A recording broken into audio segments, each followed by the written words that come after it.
3 weeks had passed since Vex and Cora saved the human colony from the asteroid disaster. The two dragons were still recovering in the medical facility that the humans had built specifically for them. Maya visited them every morning before the colony's daily work began. She would sit beside their resting chambers and speak to them in low, gentle tones about the world around them and the changes happening in the settlement. Vex was healing faster than the medical team had expected. His crimson scales had regained much of their luster, and he was beginning to move around the chamber with increasing strength. Cora was progressing more slowly. The Midnight Blue Dragon had suffered internal injuries from the impact of landing inside the shuttle.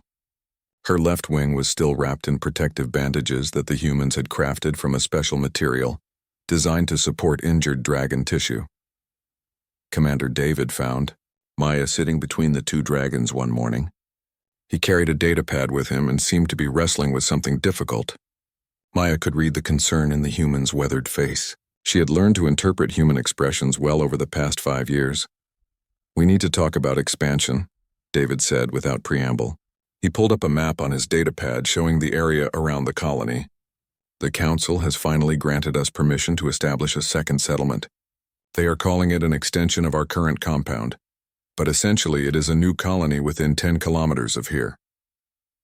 Maya listened carefully as David explained the plans.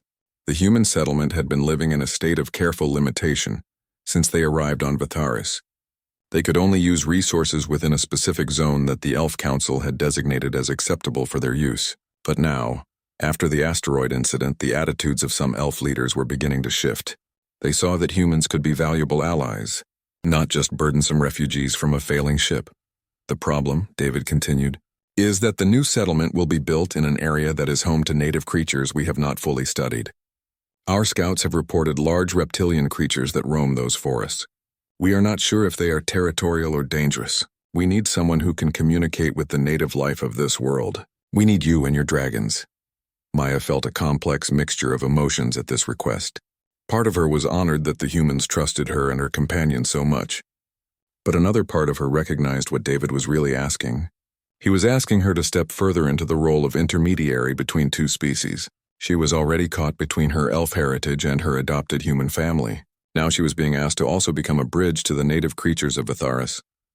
"Vex and Cora are not yet fully recovered," Maya said carefully. "I know," David replied. "We can wait another 2 weeks.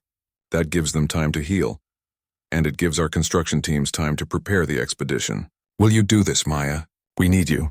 There was genuine desperation in David's voice.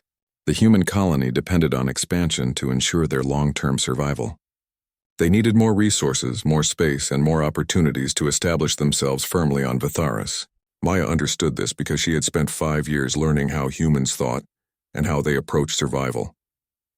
She looked at Vex, who had opened one large eye to watch the conversation.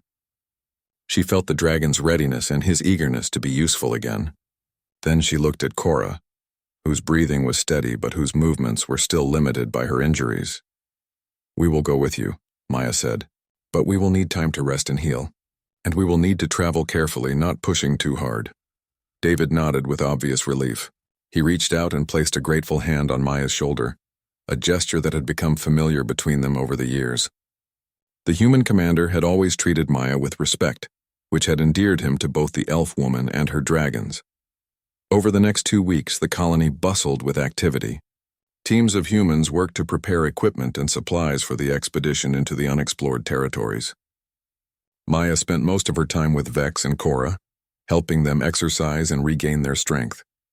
She would take them to the open platforms of the colony where they could stretch their wings and move around freely.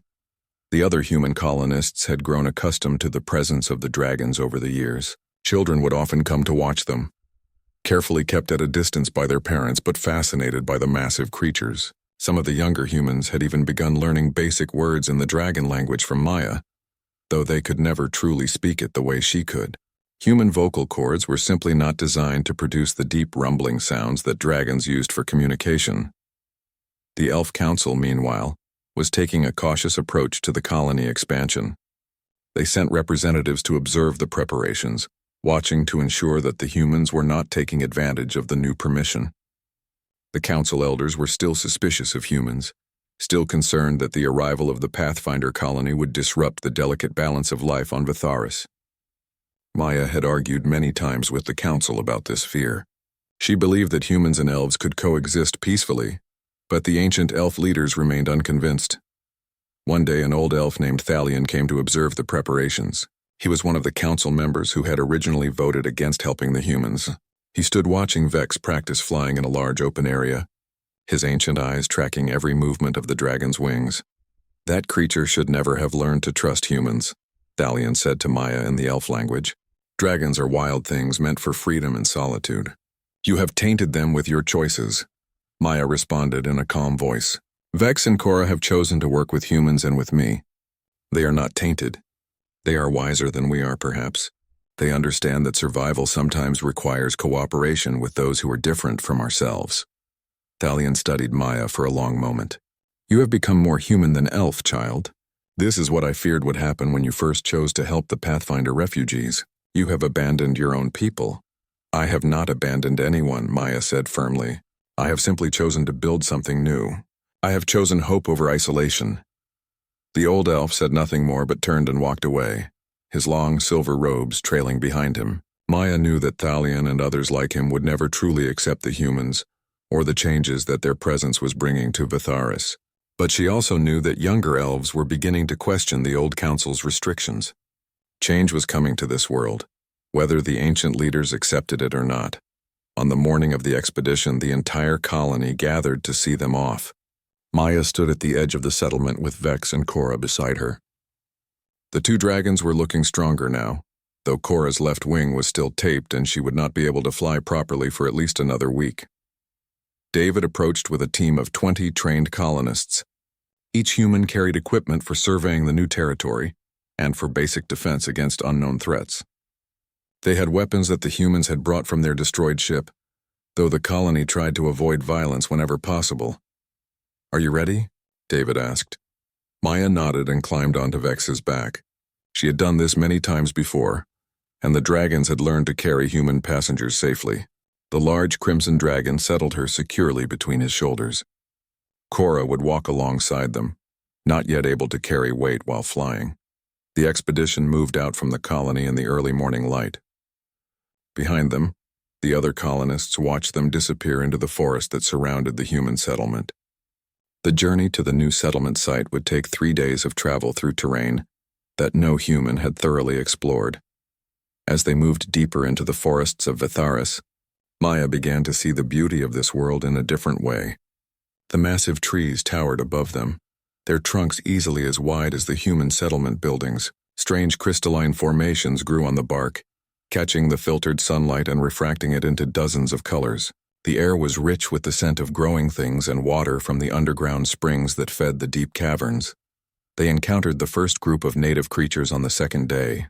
The beings were enormous reptiles, easily as large as Vex, with multiple pairs of legs and thick armored hides. At first, the human colonists tensed, gripping their weapons. But Maya raised her hand to stop them. She closed her eyes and opened her mind the way she had learned to do with her dragons. The connection with these native creatures was different, more primal and less clear than her bond with Vex and Cora. But there was understanding there. The creatures were territorial but not aggressive. They were curious about the strange two-legged beings and the dragons that moved through their forest. Maya projected calm and peaceful intention toward the creatures. Vex and Cora seemed to understand what she was doing and added their own presence to the communication. The native reptiles watched the group pass, their massive eyes following every movement. One of them made a low rumbling sound that reverberated through the ground beneath their feet. The humans held their breath as the creatures allowed them to pass through their territory unmolested. David looked at Maya with a mixture of awe and gratitude. He was beginning to understand just how valuable the elf woman and her dragons truly were to the survival and expansion of the Hue. The new settlement site revealed itself on the third day of travel. It was a flat plateau surrounded by naturally occurring rock formations that would provide excellent structural support for buildings. A gentle river ran along the eastern edge, offering fresh water and potential for irrigation. David stood at the edge of the plateau and smiled for the first time since they had left the original colony. "This is perfect," he said to his team. We can build here with minimal environmental disruption. The stone formations will provide natural shelter from storms. This location will be sustainable and defensible. The human construction team immediately began setting up a temporary base camp. They had brought prefabricated building materials from their original ship stores and equipment, designed to work in the rough terrain. Maya watched them work with quiet respect. The humans were resourceful and determined. They did not give up easily even when circumstances seemed impossible. But as the construction teams began their initial surveys, problems emerged. The work crews discovered that the ground beneath the plateau had an unstable subsurface. When they attempted to dig foundations for the first buildings, the earth would collapse suddenly, creating sinkholes that swallowed equipment and supplies. One worker nearly fell into one of these holes before David pulled him back. "This is geological instability," David said, examining the damaged equipment. "The plateau looks solid on the surface, but there is something underneath causing the ground to fail. We need to understand what is happening before we can build here." Maya walked to the edge of one of the sinkholes and looked down into the darkness. She could sense something living in those depths. Something vast and ancient and completely aware of the human's presence on the plateau. She closed her eyes and reached out with her mind, trying to understand what dwelled beneath the ground. The presence was almost overwhelming. It was not one creature, but something more complicated. There was consciousness there, but also something that seemed almost geological. Maya struggled to comprehend what she was sensing. "Vex," she called to her companion. "Come here." The red dragon walked over and looked into the sinkhole. He made a low sound in his throat, a rumbling vocalization that expressed something between concern and recognition. "There is something old down there," Vex said into her mind. "Something that has been sleeping since before my kind came to this world." Maya's heart quickened.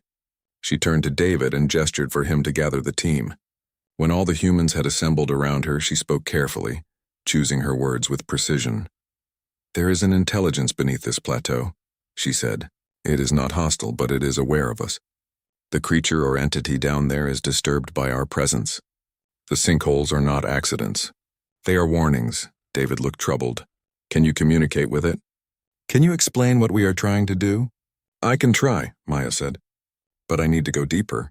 I need to get closer to whatever this is." She approached the largest sinkhole and began to climb down. The walls of the depression were smooth and seemed almost carved rather than formed by natural erosion. As she descended, she felt Vex and Cora following behind her. David called out to her to be careful, but she did not stop. The darkness grew deeper as they moved downward. Maya could no longer see the sky above them. The air became cooler and carried a strange metallic taste. She was breathing carefully, trying to calm her racing heart and maintain her mental clarity. Finally, her feet touched solid ground. They stood in a massive cavern that extended far beyond what any of them could see in the darkness. But as Maya's eyes adjusted, she realized that the cavern was not entirely dark. There was a faint luminescence coming from somewhere deeper within the stone. Vex and Cora stood beside her, their massive forms creating shadows in the strange light. Together, they moved forward toward the source of illumination. As they got closer, Maya began to understand the true nature of what dwelt in this place. The luminescence was coming from countless crystalline formations that covered the cavern walls. They formed patterns that seemed almost intentional, almost like writing or communication. And beneath all of this, she could feel the vast consciousness that she had sensed from above. It was waking up. What emerged from the deepest shadows was unlike anything Maya had ever encountered. It was a creature that seemed to be part animal and part mineral. Its body was covered in the same crystalline formations that covered the walls. It had multiple limbs and what might have been eyes, though they were more like polished stones reflecting light from within. The creature was enormous, stretching perhaps 30 meters in length from head to tail. Maya heard one of the humans cry out from above, but she did not look back. She stood her ground and opened her mind fully to whatever this thing was. The communication that followed was not really a conversation. It was more like the exchange of complete concepts and feelings. The creature beneath the plateau was what the humans would have called a golem or elemental being, something created by ancient magic in ages long past. It had been sleeping for centuries, maintaining a kind of half-consciousness that kept it connected to the land above. The creature had no malice toward the humans, but it could not allow them to build on the plateau. Not because of hostility, but because the plateau was actually the creature itself. What appeared to be earth and stone was actually the massive being's body, dormant and dreaming. The digging and construction would disturb its sleep in ways that could be catastrophic. When Maya fully grasped this understanding, she nearly fell to the ground in amazement. An entire plateau was the sleeping form of a creature that had existed for longer than the human civilization had recorded history. The entire island of Vitharis might be built on the backs of these ancient beings. She turned to Vex and Cora, looking at them with new understanding. The entire world might be alive in ways we have never considered, she said. The dragons seemed unsurprised. Perhaps their ancient instincts had always known this truth. Perhaps this was why dragons existed on worlds like Vitharis, to maintain a balance between the civilizations that built above and the ancient beings that slept beneath. Maya began to climb back toward the surface, knowing what she would have to tell David. The new settlement could not be built on this plateau. The humans would have to find another location, or they would have to find a way to build that did not disturb the sleeping giant beneath their feet. When she emerged into daylight again, David rushed toward her with concern written across his face. "Are you all right? What did you find down there?" Maya took a breath and looked the human commander in the eye. "The plateau is alive, David. It is a living creature that has been sleeping for longer than either of our peoples have existed. We cannot build here. It is not safe and it is not right." David's face showed shock and confusion. "How is that possible?" "The geological surveys showed that this is just standard rock formations. Your instruments measure the physical composition of things," Maya said, "but they do not measure the presence of consciousness or ancient power. The creature down there has been slumbering peacefully for centuries. If we dig and build and disturb its rest, there is no way to predict what might happen." The human commander walked to the edge of the plateau and looked out at the expanse of landscape beyond. The team stood in confused silence, waiting for his decision. Finally, David turned back to Maya. "Show me another location," he said. "We will find a place to build that does not disturb whatever ancient forces rest beneath this world. Your dragons saved us from an asteroid. I am not about to ignore their wisdom about the land itself." Over the next 2 days, the expedition explored the surrounding territory with new understanding. Maya and her dragons helped guide them to a different location, about 5 kilometers away where the ground felt different. This place was not alive in the same way the plateau had been. It was just earth and stone, suitable for building without disturbing any ancient consciousness. David marked the new location and began calculating how the construction could be adapted. The setback was frustrating for the humans, but David seemed to understand that sometimes working with an alien world meant accepting its terms rather than imposing their own will. As they prepared to return to the original colony with news of the new building site, Maya found herself standing alone on a hillside with Vex and Cora. The blue dragon was finally flying again. Her injured wing apparently healed enough for short trips. "What you learned today changes everything," Cora said. "Thalion and the other elders do not know the true nature of this world any more than the humans do. We are all living on creatures we do not understand. This is humbling and frightening in equal measure." "What do you think will happen now?" Maya asked. "I do not know," Vex rumbled. "But I know that you have learned something important about your role in this world. You are not just a translator between humans and elves or between humans and dragons. You are a voice for the land itself. You speak for things that cannot speak for themselves. This is a great responsibility." Maya felt the weight of those words settle on her shoulders. She had never asked for this role. She had simply wanted to help her new human friend survive on an alien world. But somehow, through actions and choices she had made, she had become something more. The return journey to the main colony took 3 days instead of the expected 2. The humans walked more slowly now, burdened by the weight of understanding that had come with the discovery of the ancient creature beneath the plateau. David moved beside Maya during most of the journey, asking endless questions about what she had experienced in the cavern below. "Have you encountered other creatures like this?" he asked one afternoon as they walked through a forest of impossibly tall trees. "No," Maya replied honestly. "In my 23 years of life, I have never felt anything so vast or so ancient. The elves teach that the world itself has a kind of spirit, but I always thought this was more poetry than truth. Now I am beginning to understand that poetry and truth are sometimes the same thing." David nodded slowly, processing this information. The human commander had changed over the years that Maya had known him. When the Pathfinder colony first arrived on Vitharis, he had been all urgency and human pragmatism. He had wanted to establish a foothold and secure resources as quickly as possible, but watching Maya and her dragons learning from them had softened him. He had begun to see the world through a different lens. When the expedition finally returned to the main colony, the reaction was mixed. The construction teams that had been left behind to continue preparations were disappointed about the setback. But the council, when David reported the findings to them, seemed almost unsurprised. Thalion came to meet with David and Maya after the official report. The old elf leader studied them both with an intensity that made Maya uncomfortable. When he finally spoke, his voice was heavy with meaning. "So you have discovered what every elf learns as a child," Thalion said, "that this world is far older and far stranger than any single civilization can fully comprehend. The humans are not the first sentient beings to build upon Vitharis. We are not the first, and we will not be the last. Civilizations rise and fall. The world beneath us remains." "Then why did you never warn us?" David asked, a note of frustration in his voice. "If you knew this, why not tell the humans so we could avoid disturbing these creatures?" "Because," Thalion said slowly, "there are lessons that must be learned through experience. Your kind learns best through direct encounter with consequences. It is the human way. An elf or a dragon might accept teachings about ancient forces, but a human must experience them, touch them, nearly be destroyed by them before truly understanding." Maya felt anger rising in her chest at these words. "You put us at risk on purpose? You let David's people build without warning them about the dangers? Your dragon saved you from the asteroid," Thalion said calmly. "A direct threat that demanded action. But the plateau? That required you to learn through revelation. The result is the same either way.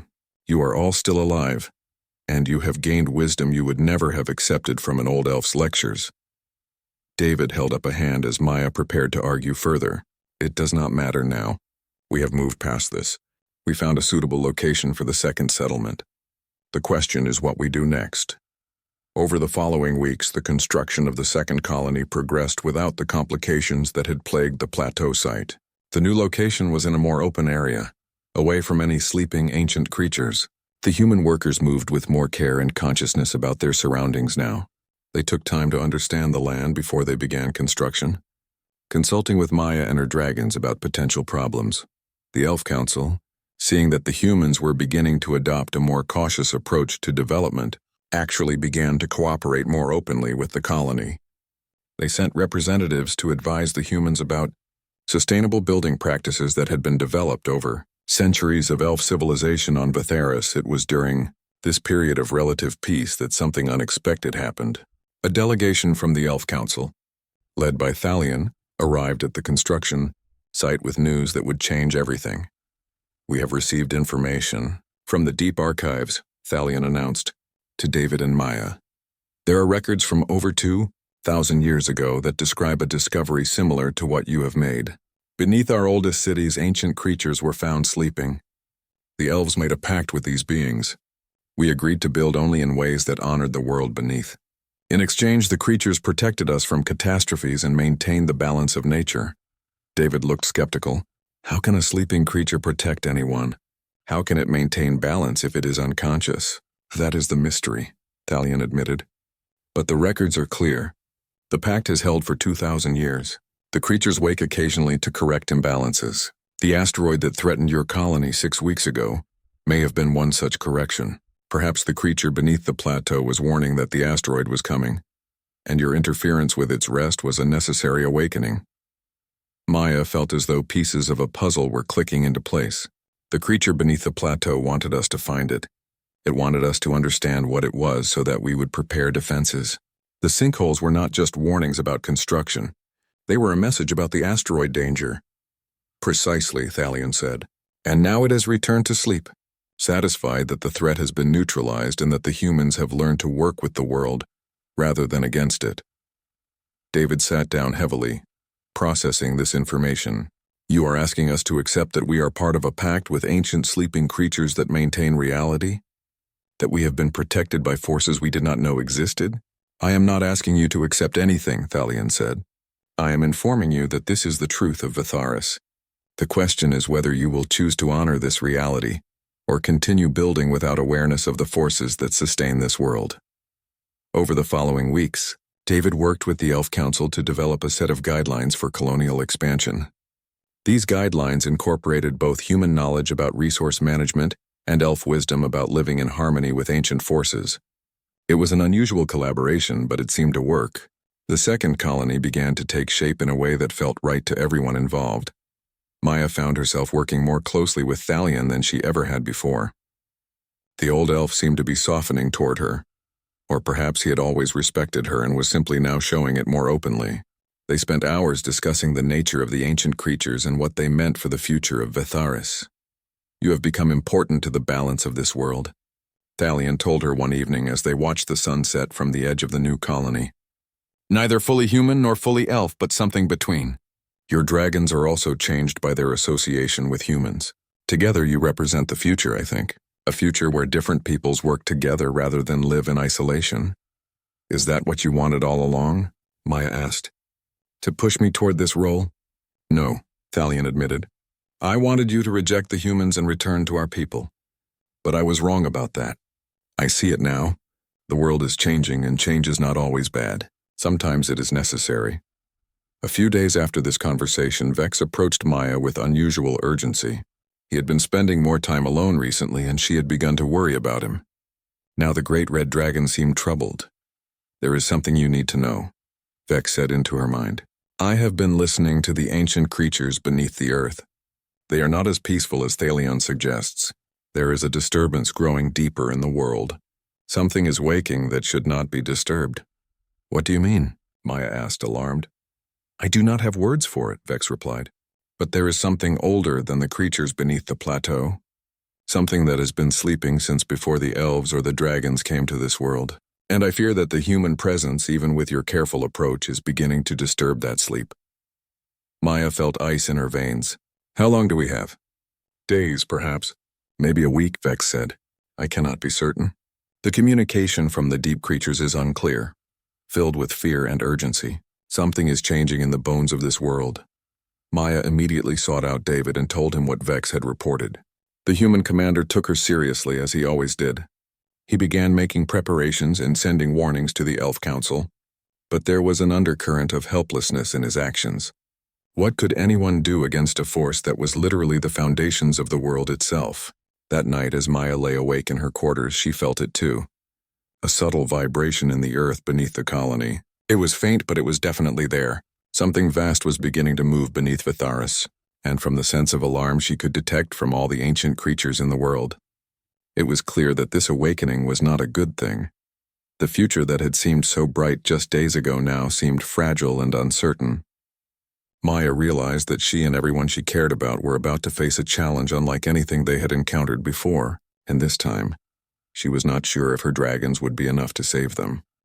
The vibrations in the earth grew stronger over the next 2 days. By the end of the second day, every person in the colony could feel them. Objects would rattle on shelves. Liquids would slosh in containers. The animals that the humans had brought from their original ship and from the world around them began to act strangely, pacing nervously and crying out with distress. David called an emergency meeting of all colony leaders, including members of the Elf Council. Thalion arrived with grim determination on his ancient face. The old elf took in the situation with a glance and immediately understood the severity of what was happening. "This is different from the disturbance we found beneath the plateau," Thalion said. "That creature was merely waking. This is something else entirely. Something is moving through the deep places of the world."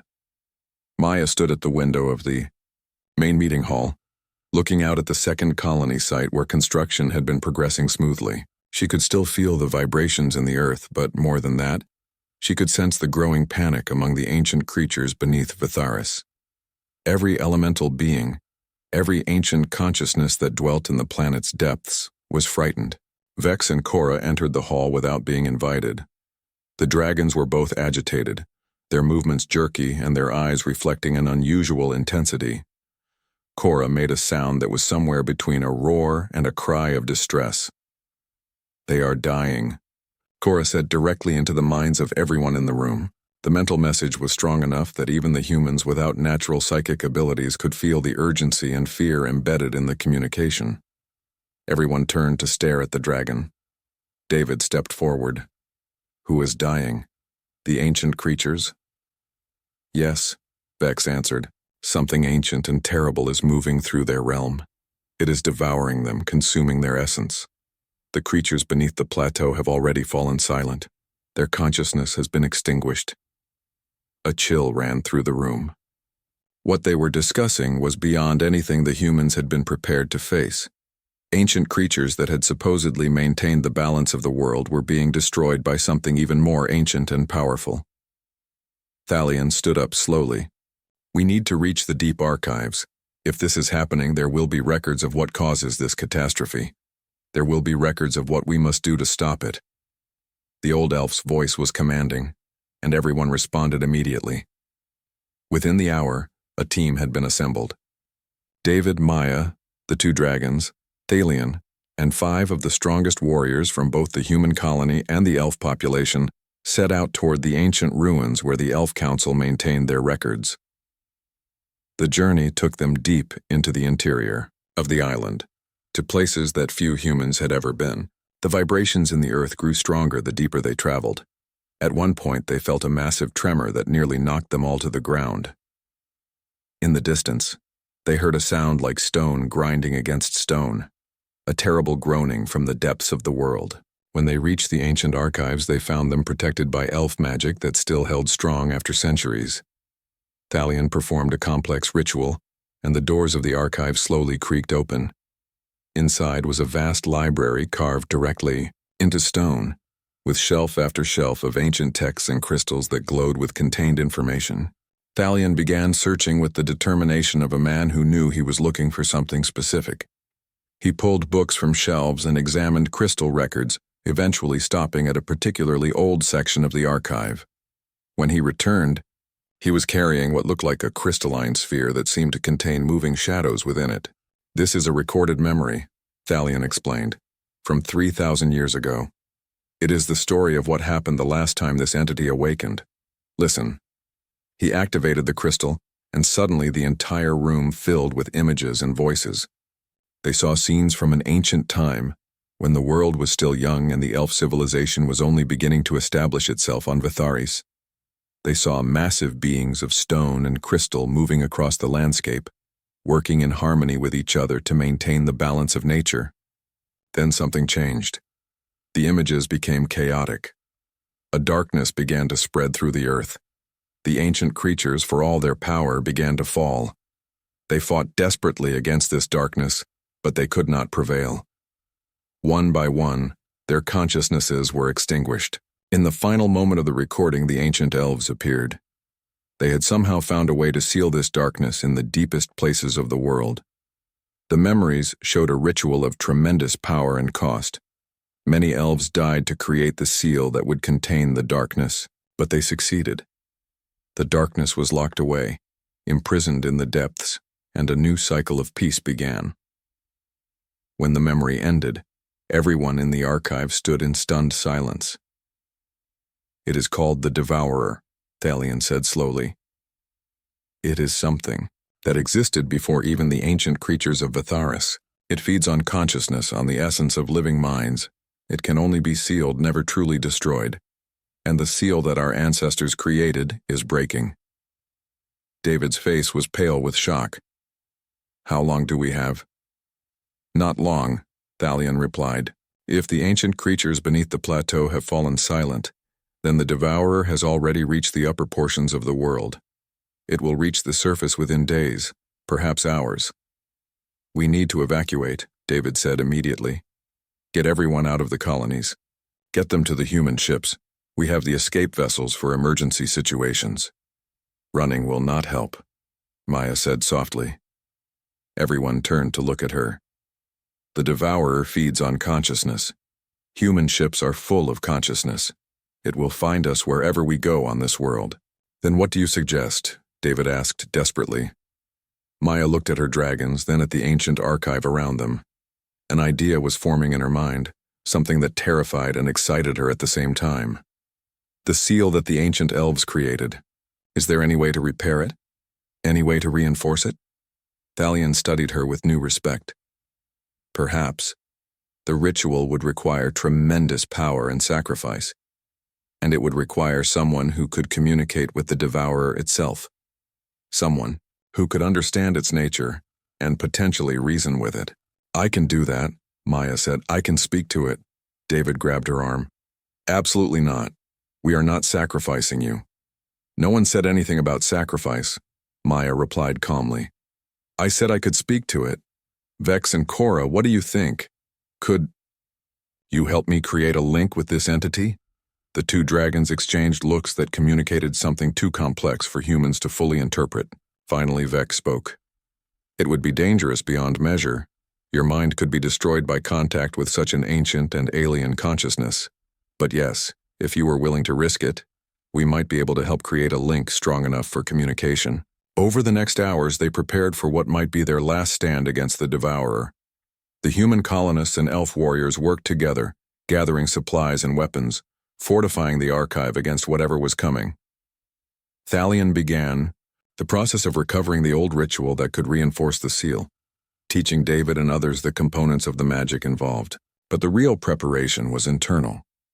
Maya sat alone in the heart of the archive with Vex and Cora beside her, and began to mentally prepare herself for the contact that was coming. She meditated, remembering every communication she had ever had with her dragons, every moment of consciousness sharing with the native creatures of Vitharis. She was trying to expand her mind, to prepare it for something so utterly alien that her human consciousness might not survive the touch. I am ready, she said finally. Bring it to me. When the devourer comes, help me touch its mind. As the sun set over Vitharis, the colony's inhabitants gathered in protected chambers beneath the earth.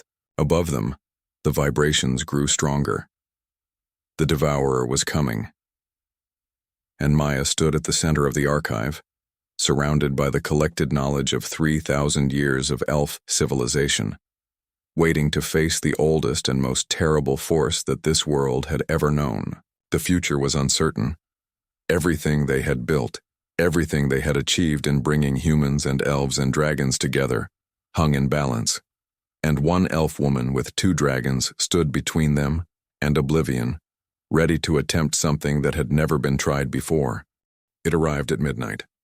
The devourer emerged from the earth like a wave of absolute darkness, consuming stone and soil and anything living in its path. It was not a creature in any traditional sense. It was more like a void, a hunger given physical form. It had no eyes or mouth or limbs. It was simply absence, the negation of existence, moving with terrible purpose toward the archive where the consciousness of every surviving defender was gathered. Maya stood in the center of the archive chamber, her hands joined with Vex and Cora's claws. The dragons had positioned themselves around her in a triangle formation, their collective consciousness focused on creating a bridge between her mind and the approaching darkness. David stood at the edge of the chamber with Thalion. The human commander had wanted to stand closer to Maya, to protect her, but she had asked him to stay back. What was about to happen would require absolute concentration. The slightest distraction could be fatal. Now, Maya whispered. Contact it now. Vex and Cora began to vocalize, their deep dragon sounds harmonizing in a frequency that seemed to resonate with the very stones of the archive. Maya opened her mind completely, dropping all barriers and defenses. She reached out into the darkness that was the devourer. The contact nearly shattered her consciousness immediately. She felt the vastness of this entity, its incomprehensible age, its bottomless hunger. It had existed since before suns had formed. It had consumed civilizations across countless worlds. It was patient and inexorable and utterly without mercy. But Maya held on to her sense of self, using the connection with Vex and Cora to anchor her to reality. She reached deeper into the devourer's consciousness, trying to find some way to communicate. Why? She asked it directly.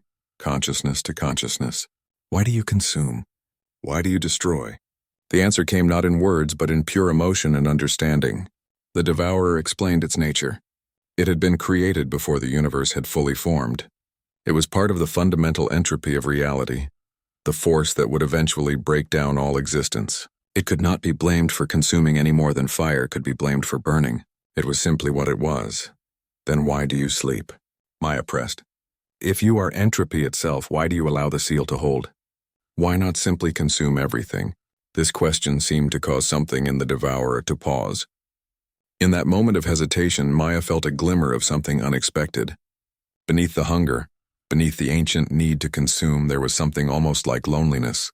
The devourer had been sealed away for thousands of years, imprisoned in isolation, unable to fulfill its fundamental nature. Because I am more than hunger. A voice seemed to speak within Maya's consciousness. It was not the devourer directly, but her own mind interpreting what was almost a thought from the ancient entity. The beings who sealed me away gave me something. They gave me the ability to choose. They bound me with a choice, not with force alone, and I have chosen, for thousands of years, to sleep rather than to consume. Maya understood then. The ancient elves, in creating their seal, had not simply imprisoned the devourer. They had made a bargain with it. They had given it consciousness, given it the ability to choose, and begged it to choose to remain sealed. And it had honored that choice for thousands of years. But seals weaken, magic fades, and as the power of the ancient pact had diminished, the devourer had begun to wake. And with the waking came the hunger, stronger than ever. The humans, Maya said. The humans have changed things. We arrived from outside this world with technologies you have never encountered. We disrupted the balance. But we also brought something new. We brought cooperation between different peoples. We brought choice to species that had existed in isolation. Perhaps there is something new we can offer you. A new bargain. The devourer's consciousness retreated slightly, seeming to consider this proposition.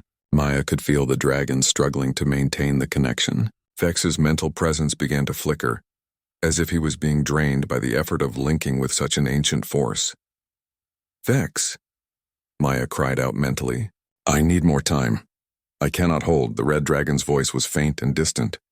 This connection is burning us away.